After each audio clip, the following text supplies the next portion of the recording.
Recently, during the company's health checkup, my husband has been asked to go back in for some re-examinations. When you reach your late 40s, I guess this is how it goes. Instead of just the annual health checkup, maybe he needs to get a full medical checkup. Since he has a chronic condition, I was worried for him.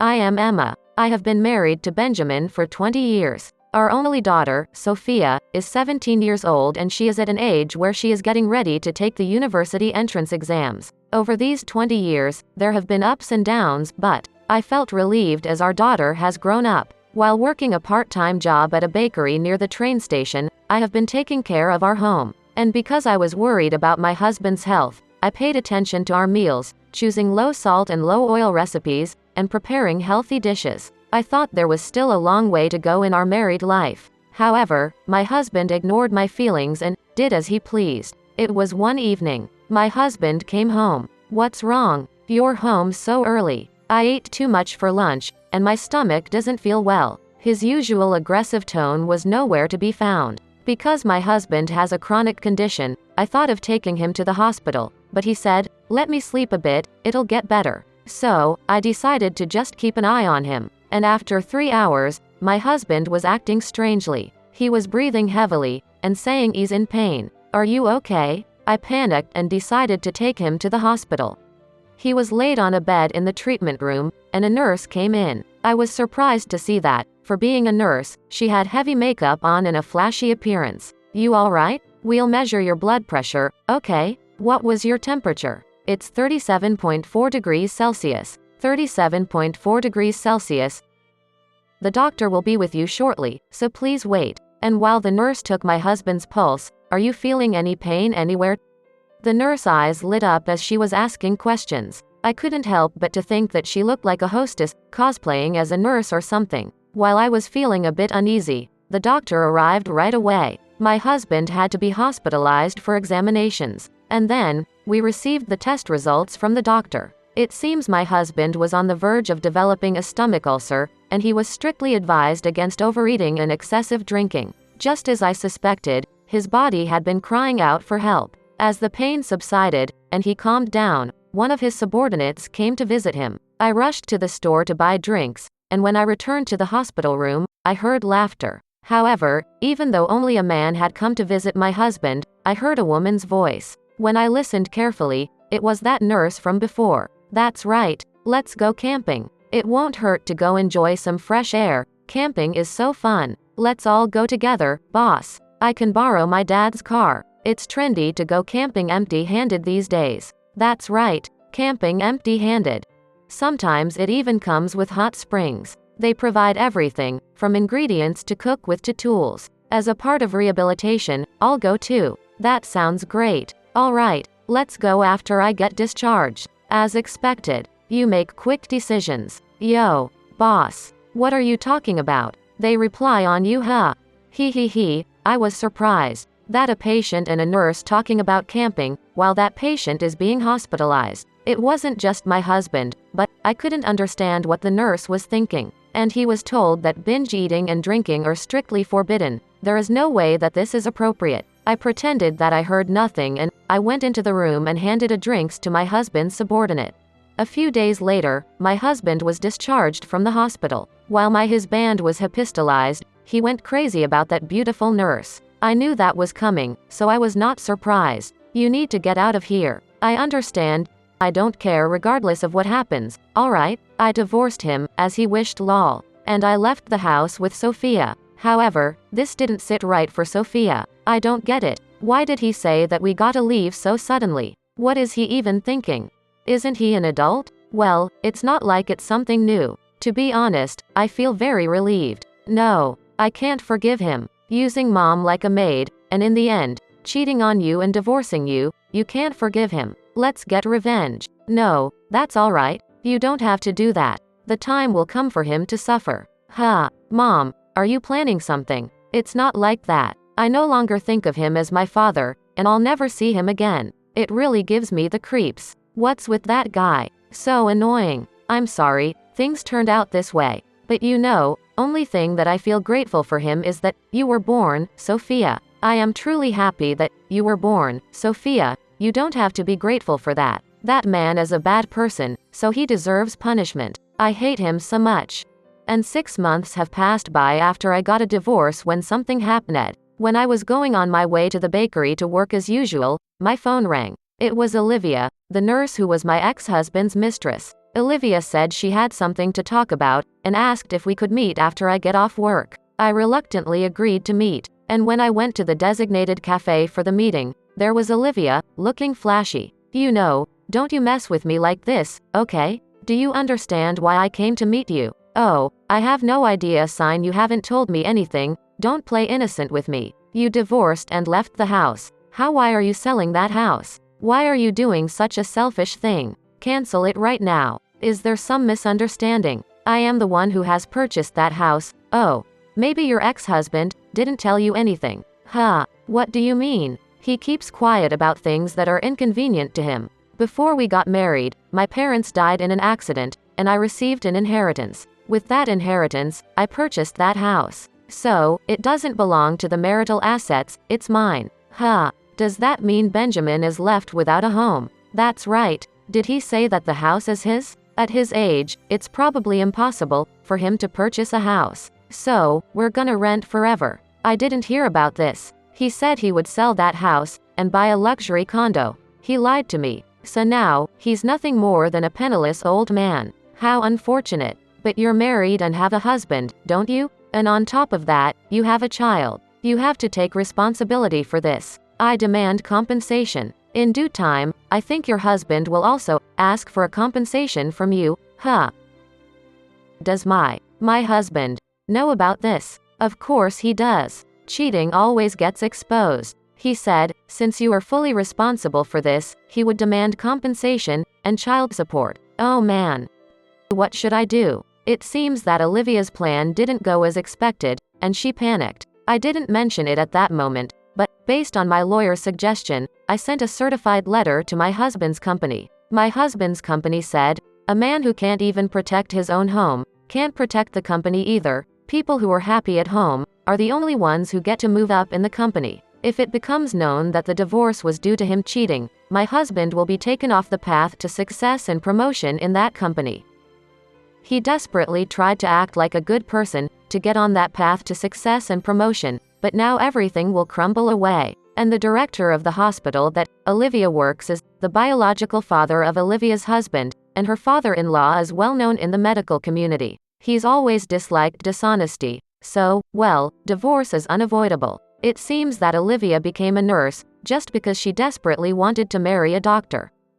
Once she achieved it, she became completely self-absorbed, seeking a life of pleasure. For Olivia, that life of pleasure was cheating around. Even though she became a doctor's wife, to be so into something like cheating seems meaningless in every sense. I have known about Olivia and my husband since I started going to the hospital. On the day my husband was hospitalized, I coincidentally passed by a nurse in the hallway, and it turned out to be my childhood friend, Charlotte. We were both surprised. I didn't know which hospital Charlotte worked.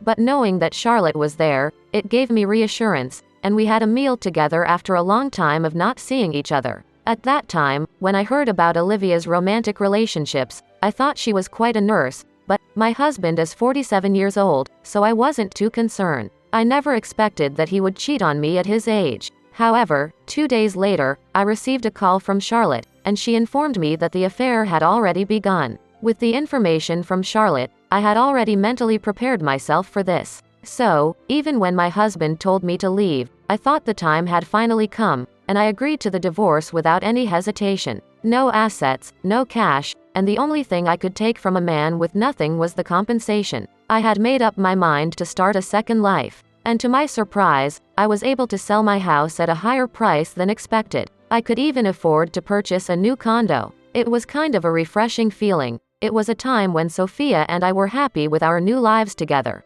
That's when I received a call from Olivia. I'm in trouble. Please help me. I had to own everything, or else, I just didn't feel satisfied. That's why I also had to own Benjamin. But I didn't want to leave my husband. I finally married a doctor, which I've always dreamt of. So, what are you trying to say? I don't understand why you would even think of cheating on your dream doctor. Sometimes giving into temptations happen. My husband was always focused on studying to become a doctor. He didn't know how to have fun, and he was so boring. So, when I saw Benjamin, who knew how to have fun, and was dependable, I couldn't help but be drawn to him. I apologize, please talk to my husband. I will pay you. Huh. Why should I talk to your husband? Please tell my husband that I am just a nurse to the patient, Benjamin. Nothing more. And tell my husband that Benjamin was being a creep and fell for me. I didn't do anything wrong. I will make it seem like I was the one in trouble. So please, can you help me somehow? Huh. What are you talking about? My husband is so set on divorcing. But I don't want to. I will return Benjamin to you. So please help me. If you help me, I will pay you. Please, help me. Olivia seemed really desperate, and clung on to me. I couldn't help but laugh inside. Because she thought she took my husband away from me, but in reality, she's the one who had her life ruined. And then, it was that night. I received a phone call from my husband. What the hell do you think you're doing? Selling the house and demanding compensation. I had enough of your stupidity. Didn't you hear it from Olivia? Huh. What about Olivia? It's irrelevant. Olivia contacted me today, and we met. What? I'm the one who purchased the house, so I can do whatever I want with it. You don't have to be so mean about it. If I lose that house, I won't have anywhere to live. We're already divorced, so that has nothing to do with me, right? We've been married for over 20 years. Who was it that betrayed and cheated? I told you. I don't care regardless of what happens. Just shut up. Revoke the sale right now. In that case, I'll hang up the phone. This has nothing to do with me, you. How could you say that? Fine. Olivia is a nurse, so she has a good salary. She's much younger than you. An old hag like you is just trash. Is that so? Too bad. But Olivia also said that you're a worthless piece of trash. What did you just say? Don't joke with me. She said such outrageous things. I won't forgive her. I demanded compensations from both of them. This was our conclusion after talking to Olivia's husband, who is also a victim. Olivia's husband also seemed to have realized what was happening and was preparing for divorce. A deceitful game called cheating, where two people just seeking each other's money. There is no way that such a couple could work out. From the beginning, I knew that, and so did Olivia's husband, but we didn't take any action against these cheaters. It seemed better for villains to get along, so we gladly let them run loose. And we were content to just let them go unchecked. But the set woe people who are not ready to give up continued to surprise me. My ex-husband called Sophia. As the phone rang constantly, Sophia reluctantly answered the call. What is it? Don't keep calling me. You finally answered. Sophia, are you doing well? How's school? Are you eating properly? What about your university entrance exams? My ex-husband never asked questions like these before, to Sophia. Sophia put the phone on speaker, and I was listening in. Don't call me, it's annoying. Don't say those things to your dad. You're not my dad. You abandoned me, remember? What are you talking about? I didn't abandon you, Sophia. I see, your mom must have said that to you, right? I'm already turning 18. I can think on my own, you know. Sophia, let's live together again. Without you, I feel so lonely. Have you lost your mind? What are you even saying? It was you that cheated and abandoned mom, and I can't call someone like that my dad. I will never forgive you. We're no longer family, so don't call again. Sophia, you abandoned your dad. How many times do I have to say it for you to understand? We were the ones who were abandoned, mom and me. Just because some mistress dumped you, don't call me. You're always this way. I couldn't bear to see mom so sad all the time. You're so selfish. You only think about yourself. I'm so tired of it. Don't say that. Help me. I'm all alone. If you forgive me, your mom will forgive me too. Even though your mom should have been honest and should have just came back to me, she is being stubborn and won't come back. Your mom can't live without your dad. Consider this as helping your mom. Right, Sophia? Cut it out. Mom finally showed her true smile to me recently. Now that I'm free from you, I am happy. Don't twist things around. I'm going to block you. Sophia, please don't. Sophia. Sophia was furious, her face turned red. She desperately tried and protected me. I mean, I felt my daughter has grown up so much. I felt like I got to see an adult Sophia. Once Sophia enters an university and starts working, my life as a single woman will start. It may be lonely, but I think I still will be happy. I am convinced that my choice was not wrong. And then, Sophia successfully got into her first choice university, and we cried tears of joy together. How hard she had worked. I was just so happy. Of course, I didn't inform my ex-husband about it. I heard a rumor that my ex-husband had resigned from his company. In this state, this loser staying at his company would only lead him to a failure. Of course, Olivia also ended up divorcing. To pay alimony and child support, she had moved to another hospital to work, but my ex-husband got dumped. However, because of her excessively flashy appearance, and seeing patients as potential romantic partners, she doesn't last too long at her new jobs. There is no way that my penniless ex-husband will be appealing to Olivia. My ex-husband has no job and I have no idea what he's up to. I was asked by Olivia's husband to work in the administrative department of the hospital, and now I have a stable job as a full-time employee. My life is stable, and I can afford to pay for Sophia's university tuition. The only thing left is for Sophia is to have a family of her own. I hope from the bottom of my heart that she marries a sincere man.